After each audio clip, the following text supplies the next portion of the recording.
నాయుడు గారిని మనం గౌరవించాలంటే మనం 2019లో అందరం కలిపి ప్రతిజ్ఞ చేశాం.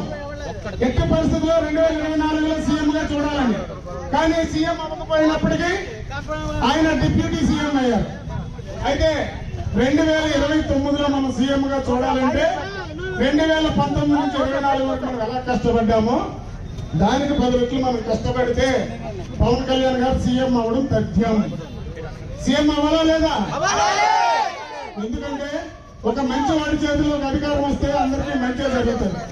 ఒక గోండా, ఒక మర్డరర్ ఎందుకో పనికిరానంటే ఏమి తెలియనటువంటి వాళ్ళ చేత అధికారం పెడితే లాస్ట్ 5 సంవత్సరాలు ఏం జరిగిందో మీరు అందరూ చూశారు.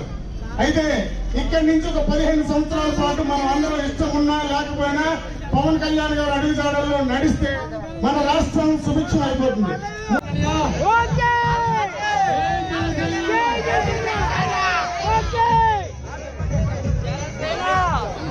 జై జనసేన.